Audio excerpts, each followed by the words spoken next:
Cinema शौकीन सबका स्वागत करता है। आज हम बात करने वाले हैं मेमेंटो के बारे में। इस फिल्म को डायरेक्ट किया है क्रिस्टोफर नोलन ने, जिसे इतिहास के सबसे बेहतरीन फिल्म मेकर्स में से एक माना जाता है और नोलन को हमेशा से एक कॉम्प्लेक्स फिल्में बनाने के लिए जाना जाता है और मेमेंटो उनकी सबसे कॉम्प्लेक्स फिल्मों में से एक है। इसीलिए आज हम इस फिल्म के बारे में बात करने वाले हैं और जल्दी ही हम अपने चैनल पे क्रिस्टोफर नोलन की बाकी सारी फिल्मों को एक्सप्लेन करेंगे। मेमेंटो कहानी है लियोनार्ड शेल्बी की, जिसे एंटेरोग्रेड अमेनेसिया नाम की बीमारी है। इस बीमारी से पीड़ित व्यक्ति नई मेमोरीज नहीं बना सकता, लेकिन उसे इस बीमारी से पहले की सारी बातें याद होती हैं और यही होता है लियोनार्ड के साथ। लेकिन लियोनार्ड को हमेशा से ये बीमारी नहीं थी। वो अपनी पत्नी कैथरीन के साथ अपनी बहुत ही अच्छी जिंदगी बिता रहा था और वो एक इंश्योरेंस इन्वेस्टिगेटर का काम करता था। लेकिन उसकी जिंदगी में भूचाल तब आया जब दो लोग अचानक एक दिन उसके घर में घुस आए और उन लोगों ने सबसे पहले लियोनार्ड की बीबी कैथरीन का बलात्कार किया और उसके बाद उसे मार दिया। और उसी समय लियोनार्ड ने उन दो गुंडों में से एक गुंडे को गोली मार दी और वो वहीं पे मर गया। तभी दूसरा गुंडा पीछे से आया और उसने लियोनार्ड के सर पे जोर का वार किया और लियोनार्ड का सर शीशे में टकरा गया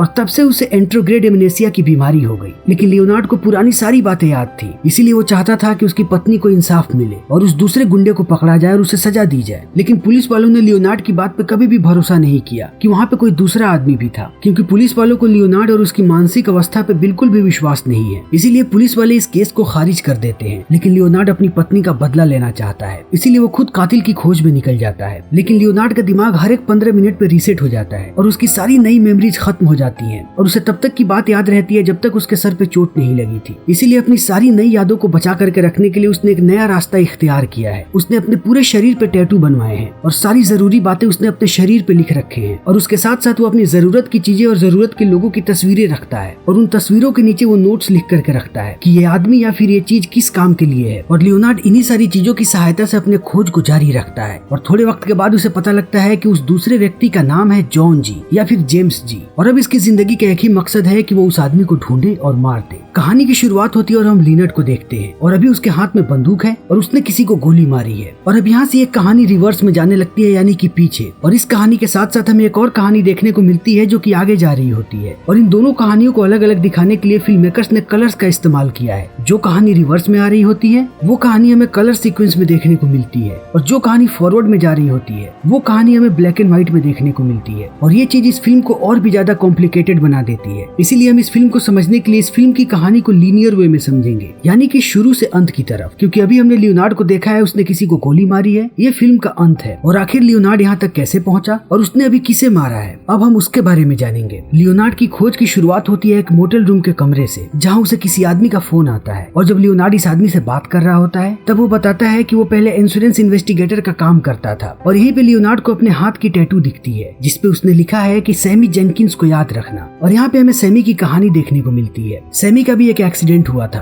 और उसके बाद सैमी को वही बीमारी हुई थी जो बीमारी अभी लियोनार्ड को है, यानी कि एंटेरोग्रेड अमेनेसिया। और वो भी नई मेमोरीज नहीं बना पा रहा था और उसके इलाज में बहुत सारे पैसे खर्च हो रहे थे और उसने अपना हेल्थ इंश्योरेंस करा रखा था और अब वो इंश्योरेंस क्लेम कर रहा था ताकि उसे सारे पैसे मिल सके। फिर लियोनार्ड की कंपनी ने लियोनार्ड को ये जिम्मेवारी दी कि वो इस सच्चाई का पता लगाए कि क्या सैमी सच बोल रहा है या फिर वो झूठ बोल रहा है। और फिर लियोनार्ड ने अपनी इन्वेस्टिगेशन को शुरू किया। लेकिन लियोनार्ड जब पहली बार सैमी से मिला तभी उसे लग गया कि सैमी को कोई भी बीमारी नहीं है, क्योंकि उसे देखने के बाद बिल्कुल भी ऐसा नहीं लगता। वो बहुत ही सही तरीके से और तहजीब और तमीज के साथ बात करता है। वो अपने घर और पत्नी को भी बड़े अच्छे तरीके से पहचानता है और यहाँ तक कि वो अपनी पत्नी को इंसुलिन का इंजेक्शन भी लगाता है। और इन सारी चीजों को देखने के बाद लियोनार्ड को लगता है कि सैमी झूठ बोल रहा है और वो झूठ इसलिए बोल रहा है ताकि वो इंश्योरेंस वाले पैसे ले सके। और वक्त के साथ साथ लियोनार्ड का शक बढ़ता ही जाता है, क्योंकि वो जब भी सैमी से मिलता है तो उसे ऐसा लगता है कि सैमी उसे पहचानता है, क्योंकि सैमी की आंखों में उसे वो चीज नजर आती है। और सैमी की बातों से भी उसे ऐसा लगता है कि सैमी उसे कोई अज्ञात व्यक्ति नहीं समझता, जबकि इस बीमारी के मुताबिक सैमी को सिर्फ अपने एक्सीडेंट की पहले की बातें याद होनी चाहिए। इसीलिए अब लियोनार्ड सोचता है कि वो इस बात की पुष्टि करेगा। इसीलिए अब वो सैमी को एक टेस्ट में भेजता है जहाँ पे सैमी के सामने बहुत सारी चीजें रखी हुई होती हैं और उनमें से एक चीज ऐसी होती है जिसमें करंट होता है। और अब सैमी को बार बार इन सारे वस्तुओं में से कोई एक वस्तु उठाने के लिए कहा जाता है और जब भी उसकी मेमोरी रीसेट होती है तब उसके सामने उन सारे वस्तुओं को फिर से रखा जाता है। लेकिन सैमी बार बार उसी वस्तु को उठाता है जिसके अंदर करंट होता है। और अब यहाँ पे लियोनार्ड को एक पॉइंट मिल जाता है और वो अपने रिपोर्ट में लिखता है कि सैमी इन इंसान के मूल प्रवृत्ति का इस्तेमाल नहीं कर पा रहा है। अगर कोई चीज आपके साथ बार बार होती है जो आपको नुकसान पहुंचाती है, तब ये इंसानी प्रवृत्ति है कि वो आपको रोकती है। तब ये इंसान की मानसिक प्रवृत्ति होती है कि आपका दिमाग आपको वो काम करने से रोकता है और आपके अंदर कम से कम एक झिझक आती है। इसीलिए लियोनार्ड अपनी रिपोर्ट में लिखता है कि ये समस्या मानसिक है, न कि शारीरिक। इसीलिए हमारी इंश्योरेंस कंपनी आपको इस बात का क्लेम नहीं दे सकती। और इस रिपोर्ट के बाद सैमी के क्लेम को खारिज कर दिया जाता है और अब सैमी की घर की समस्याएं धीरे धीरे बढ़ने लगती हैं। और एक दिन सैमी की पत्नी पहुंचती है लियोनार्ड के पास और जब उससे बात करती है तो लियोनार्ड उसे बताता है कि शायद आपका पति झूठ बोल रहा है और वो जानबूझ के चीजों को याद नहीं रखना चाहता। और अब इस बात को सुनने के बाद सैमी की पत्नी के मन में भी शक उत्पन्न हो जाता है और वो इस बात की पुष्टि करने के लिए आती है अपने पति के पास और उसे इंसुलिन का इंजेक्शन लगाने के लिए कहती है। और वो उसे बार बार इंजेक्शन लगाने के लिए कहती है जब जब उसकी मेमोरी रिसेट होती है। और सैमी उसे बार बार इंजेक्शन लगाते जाता है और बार बार उसकी पत्नी इसी उम्मीद में होती है कि अब उसे चीजें याद आएंगी और वो रुक जाएगा, लेकिन सैमी नहीं रुकता और उसकी पत्नी को इंसुलिन का ओवरडोज हो जाता है और उसके बाद उसकी मृत्यु हो जाती है। और फिर सैमी को मेंटल हॉस्पिटल भेज दिया जाता है। और जब लियोनार्ड को ये बात पता लगती है तो उसे लगता है कि उसने गलत किया है और उसे उनका क्लेम खारिज नहीं करना चाहिए था और शायद उसी की सजा उसे मिल रही है, क्योंकि आज लियोनार्ड उसी बीमारी से जूझ रहा है। और लियोनार्ड की जिंदगी में इस कहानी का क्या महत्व है, इसके बारे में हमें कहानी के अंत में पता चलेगा। और लियोनार्ड इस पूरी कहानी को फोन पे बता रहा होता है और तभी हम उस आदमी को देखते हैं जिसे लियोनार्ड ने ये पूरी कहानी बताई है। इस आदमी का नाम है टेड और टेड की पूरी सहानुभूति है लियोनार्ड के साथ। इसीलिए टेड लियोनार्ड की मदद करना चाहता है ताकि वो अपनी पत्नी के कातिल को ढूंढ सके। और टेड के लिए ये काम आसान है क्योंकि वो एक पुलिस वाला है और वो शहर के सारे क्रिमिनल्स को जानता है और वो ज्यादातर उन लोगों को जानता है जो कि ड्रग डीलिंग में शामिल होते हैं। इसीलिए टेड जब एक दिन लियोनार्ड से मिलता है तो कहता है कि उसने जॉन जी को ढूंढ लिया है और फिर वो जॉन को लेकर के जाता है एक पुरानी फैक्ट्री पे। और यहाँ पे टेडी लियोनार्ड को मिलवाता है जिमी नाम के आदमी से, जिसका पूरा नाम है जिमी ग्रांट्स। और फिर लियोनार्ड जिमी पे हमला कर देता है क्योंकि उसकी आंखों में खून सवार है, लेकिन जिमी लियोनार्ड के सामने बड़े ही सहज तरीके से होता है और जिमी को देख के ऐसा लगता है कि वो लियोनार्ड को जानता है। इसीलिए जब लियोनार्ड उसे मार रहा होता है तब वो उसे बार बार रोकने की कोशिश करता है। और जब जिमी देखता है कि लियोनार्ड नहीं रुकेगा तब जिमी लियोनार्ड को सैमी की कहानी बताने लगता है। तब तक लियोनार्ड उसे मार देता है और उसे मारने के बाद लियोनार्ड को एहसास होता है कि जिमी शायद उसका दोस्त था, क्योंकि सैमी की कहानी लियोनार्ड सिर्फ अपने दोस्तों को बताता है और अगर जिमी सैमी की कहानी जानता है तो वो कातिल नहीं है। इसीलिए अब लियोनार्ड यहाँ पे बहुत ही ज्यादा गुस्सा हो जाता है और वो टेडी पे हमला कर देता है और कहता है कि ये आदमी कातिल नहीं है, तुमने मुझसे गलत आदमी को मरवा दिया, आखिर तुमने मुझसे ऐसा क्यों करवाया। और इतना कहने के बाद लियोनार्ड और भी ज्यादा गुस्सा करने लगता है। तभी यहाँ टेडी भी गुस्सा हो जाता है और कहता है कि अगर तुम्हें सच्चाई सुननी है तो एक बार फिर से सुनो,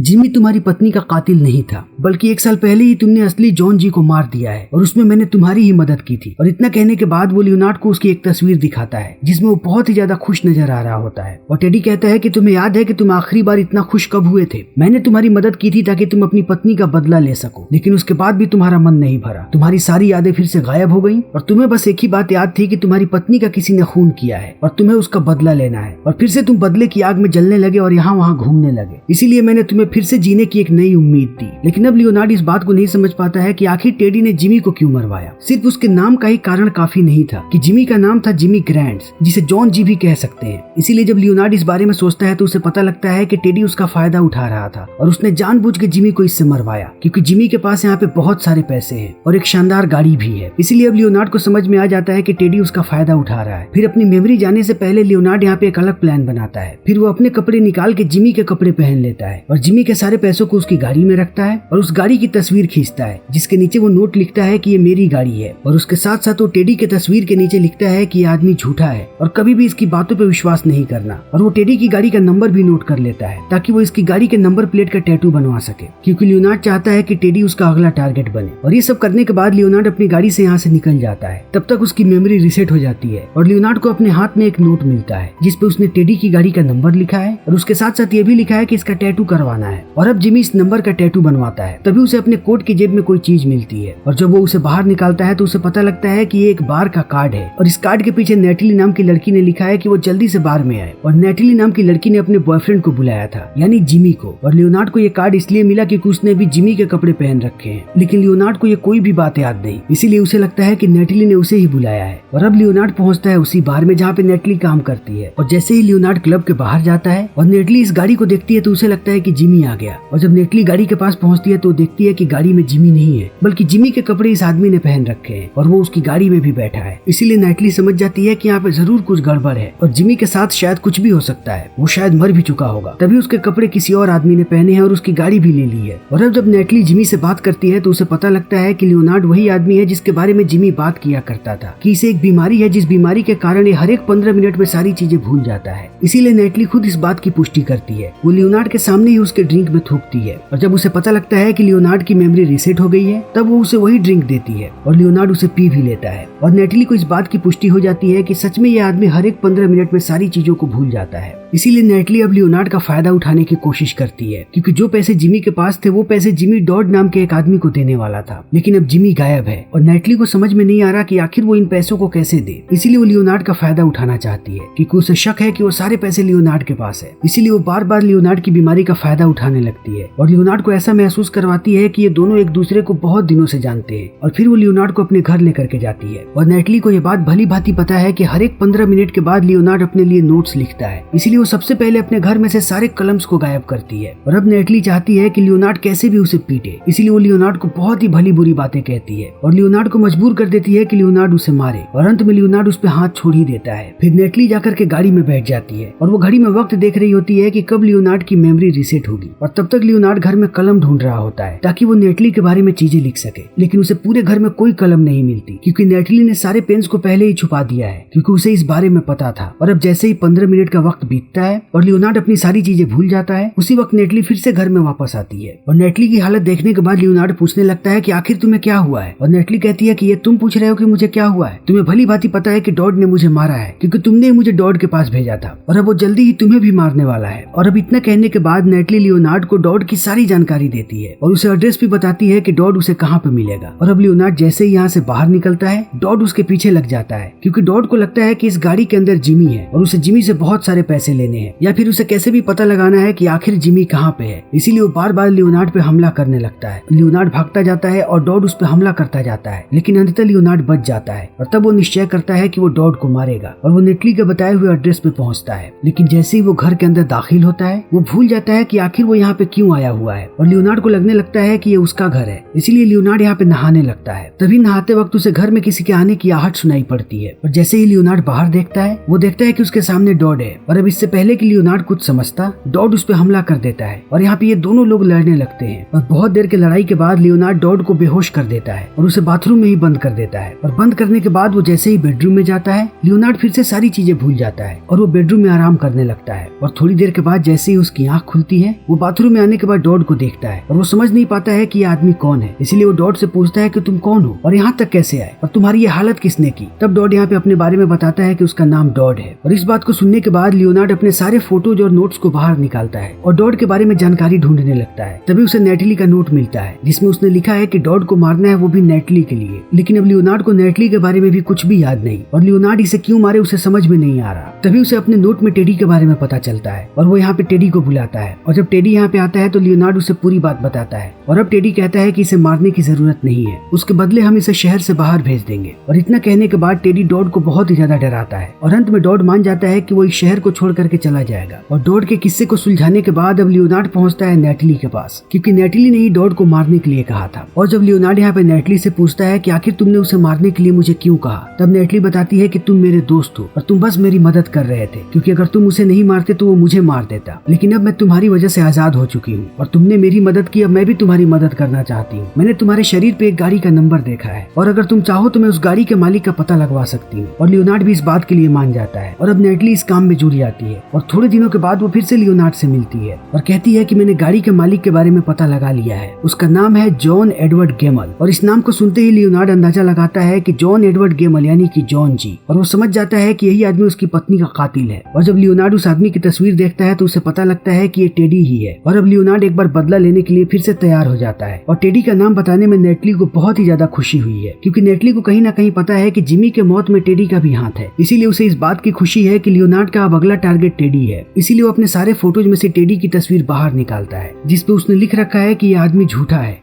और इसका कभी विश्वास नहीं करना। और अब इस तस्वीर के नीचे लियोनार्ड एक और लाइन ऐड करता है कि यही आदमी कातिल है, इसीलिए इसे मार दो। और अब लियोनार्ड टेडी को बुलाता है और उसे लेकर के उसी पुराने फैक्ट्री पे जाता है जहाँ पे इसने जिमी को मारा था। लेकिन यहाँ पहुँचने के बाद लियोनार्ड एक बार फिर से भूल जाता है कि आखिर वो यहाँ पे क्यों आया है। इसीलिए वो अपनी सारी तस्वीरें फिर से बाहर निकालता है जिसमें उसे सबसे ऊपर टेडी की तस्वीर मिलती है जिसके नीचे उसने लिखा है कि यही कातिल है, इसे मार दो। इसीलिए लियोनार्ड अब टेडी पे हमला कर देता है और वो उस पर बंदूक तान देता है और कहता है कि आखिर तुमने मेरी पत्नी को क्यों मारा। और इस बात को सुनने के बाद टेडी एक बार फिर से लियोनार्ड को समझाने की कोशिश करता है और वो उसे वो सारी बातें फिर से बताता है कि 1 साल पहले ही तुमने अपनी पत्नी के असली कातिल को मार दिया है और तुम्हें हमेशा ही मैं जीने का मकसद देते रहा हूँ, इसीलिए बार बार तुम्हारे सामने कोई नया जॉन जी आकर के खड़ा हो जाता है और इसीलिए तुमने थोड़े दिन पहले जिमी नाम के एक आदमी को मारा था, उसकी डेड बॉडी तुम्हें नीचे मिल जाएगी। लेकिन लियोनार्ड यहाँ पे टेडी की एक नहीं सुनता और वो उसे मार देता है और ये वही दृश्य होता है जिसे हमने फिल्म की शुरुआत में देखा था। लेकिन मेमेंटो फिल्म का अंत इस सीन से नहीं होता है। फिल्म के अंत में ब्लैक एंड व्हाइट और कलर स्टोरी एक साथ आकर के मिल जाती है और अंत में हमें वही सीन देखने को मिलता है जब टेडी पहली बार लियोनार्ड को लेकर के फैक्ट्री पे आया होता है जिमी को मारने के लिए और वहाँ पे बहुत सारी चीजों का खुलासा होता है। उस वक्त जब लियोनार्ड बार बार सैमी और उसकी पत्नी के बारे में बातें कर रहा होता है तब टेडी लियोनार्ड से कहता है कि बार बार सैमी की पत्नी के बारे में बातें करना बंद करो। सैमी की कोई भी पत्नी नहीं थी, बल्कि सैमी एक छोटा सा ठग था और सैमी की पत्नी को डायबिटीज नहीं बल्कि तुम्हारी पत्नी को डायबिटीज थी। और फिर हमारे सामने इस कहानी की एक से एक परत खुलने लगती है। लियोनार्ड की ये बीमारी उसके दिमाग पे गहरा असर करती जा रही है, इसीलिए वो बहुत सारी कहानियों को मिक्स करता जा रहा है और यही कारण है कि इस फिल्म की कहानी को भी इतने पेचीदा तरीके से दिखाया गया है, क्योंकि फिल्म मेकर्स चाहते थे कि जो चीज लियोनार्ड के दिमाग में चल रही है ऑडियंस को ये कहानी भी वैसी ही दिखे, एकदम पेचीदा। और इस कहानी का असली खुलासा ये है कि सैमी नाम का एक आदमी था, लेकिन लियोनार्ड जो कहानी सबको सुना रहा था वो सैमी की कहानी नहीं बल्कि खुद लियोनार्ड की कहानी थी। और अब सारी कहानियों को अगर इकट्ठा किया जाए तब हमें पता लगता है कि लियोनार्ड के घर पे 2 लोगों ने हमला किया था और उन्होंने उसकी पत्नी के साथ बलात्कार भी किया था। लेकिन उस हादसे में उसकी पत्नी की मौत नहीं हुई थी बल्कि वो बच चुकी थी और पुलिस वालों ने लियोनार्ड की बात पे भरोसा नहीं किया। फिर लियोनार्ड ने खुद अपनी पत्नी का बदला लिया और उसने उस आदमी को मार दिया और मारने के बाद वो बहुत ही ज्यादा खुश था और उस चीज की हमने एक तस्वीर भी देखी थी। और फिर बदला लेने के बाद लियोनार्ड पहुंचा अपनी पत्नी के पास और तब उसने अपने शरीर पे एक और टैटू बनवाया था जिसपे लिखा था आई हैव डन इट, मतलब कि उसने बदला ले लिया था। और इस फिल्म में हमें बकायदा ये दृश्य देखने को मिलता है और हम लियोनार्ड के छाती पे उस टैटू को भी देखते हैं। और अब यहाँ की कहानी बिल्कुल सैमी की कहानी की तरह आगे बढ़ती है कि इंश्योरेंस वालों ने इस बात की पुष्टि कर दी कि इसकी बीमारी मानसिक है और लियोनार्ड कोशिश नहीं कर रहा कि वो चीजों को याद रखे। और फिर इसकी पत्नी ने आखिरी कोशिश की और उसने लियोनार्ड को बार बार इंसुलिन का इंजेक्शन लगाने को कहा और लियोनार्ड बार बार इंजेक्शन लगाते गया और अंत में उसकी पत्नी कैथरीन की मौत हो गई। और कैथरीन की मौत के बाद लियोनार्ड को मेंटल हॉस्पिटल में डाल दिया गया और तब लियोनार्ड वहाँ से भाग गया और उसने अपने आप को फिर से मकसद दिया कि वो जॉन जी को ढूंढे और इसीलिए उसने अपने छाती के टैटू को फिर से हटवा दिया और वो फिर से उसी बदले की आग में जलने लगा कि उसे अपनी पत्नी का बदला लेना है। और ये कहानी ऐसे ही घूमने लगी और उसके रास्ते में बस एक ही अड़चन था और वो था टेडी, क्योंकि टेडी उसका फायदा उठा रहा था। इसीलिए उसने सारी बातों को सोचने और समझने के बाद टेडी की गाड़ी का नंबर लिखा अपने शरीर पे ताकि वो बाद में इस गुत्थी को सुलझाए और उसे एक कारण मिल जाए टेडी को मारने का और वो टेडी को जॉन जी समझ के मार दे। दोस्तों, इस फिल्म की कहानी को जितना समझने की कोशिश की जाती है ये फिल्म उतनी ही ज्यादा कॉम्प्लेक्स लगने लगती है और यही खूबसूरती होती है क्रिस्टोफर नोलन की फिल्मों की। इस फिल्म से प्रभावित होकर के इंडिया में बहुत सारी फिल्में बनाई गई, जिनमें से ज्यादातर फिल्में साउथ में बनी और हमारे बॉलीवुड में एक फिल्म बनी जिसका नाम था गजनी। लेकिन मेमेंटो फिल्म से सिर्फ एक छोटा सा हिस्सा लिया गया था इन फिल्मों में, क्योंकि ऐसी कॉम्प्लेक्स फिल्म सिर्फ क्रिस्टोफर नोलन ही बना सकते हैं, क्योंकि इस तरीके की फिल्म किसी और डायरेक्टर के लिए बनाना मुश्किल ही नहीं नामुमकिन है। तो दोस्तों, इसी के साथ हमारी आज की ये वीडियो यहीं पे खत्म होती है। उम्मीद है कि आपको हमारी ये वीडियो जरूर पसंद आई होगी। अगर आपको हमारी ये वीडियो पसंद आई हो तो इसे लाइक करें, शेयर करें और चैनल को सब्सक्राइब करें। Thank you.